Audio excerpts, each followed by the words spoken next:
जहिया से चढ़ी गइल सावन महीना हरदम चले ले रुके कहीं ना। जहिया से चढ़ी गइल सावन महीना हरदम चले ले रुके कहीं ना। माने ना बतिया हो अपना ही आगे कांवर लेके एने ओने भागे नहीं अइला से हारे ले। लोग कहे के पगली रे लोग कहे के पगली रे चल रोज रोज ढारे ले।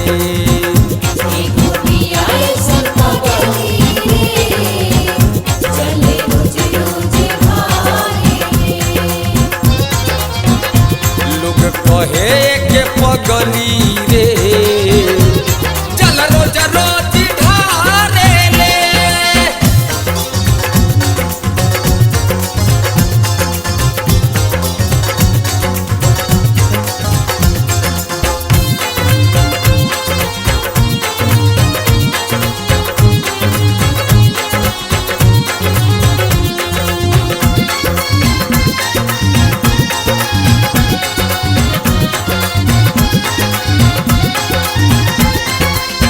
केहू ना बुझे एकरा मनवा के भवना बाबा से मांगई हो कौन मनोकामना।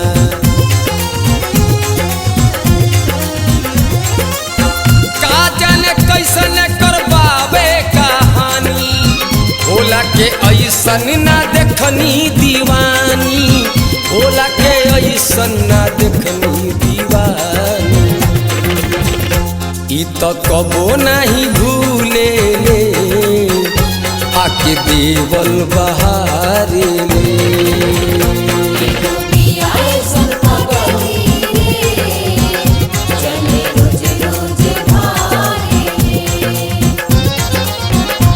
लोग कहे के पगली रे चल रोज रोज ढारे ले।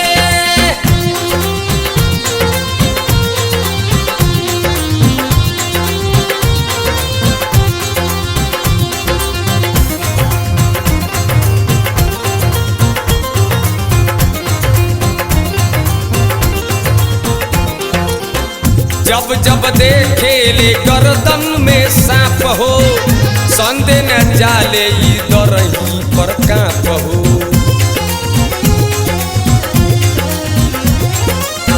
बस बैलवा के कहे हमके मारी लागे चिल्लाए बचाव त्रिपुरारी लागे चिल्लाए बचाव त्रिपुरारी। जब देखे अड़भंगिया के टुकुर टुकुर निहारे ले।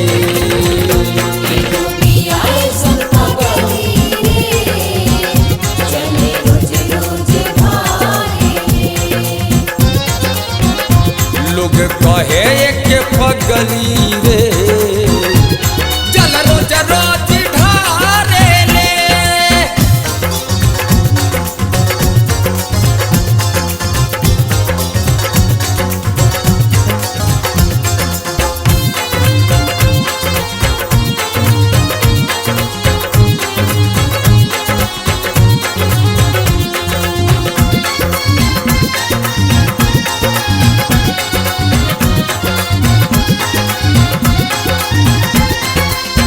देख विधाता के कैसन विधान हो बोलबम बोलतिया सुबह और शाम हो।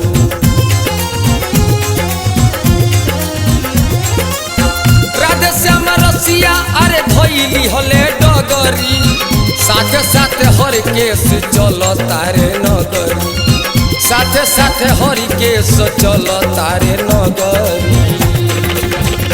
देख देव घर में झूम झूम के हरदम बोलबम पुकारे ले।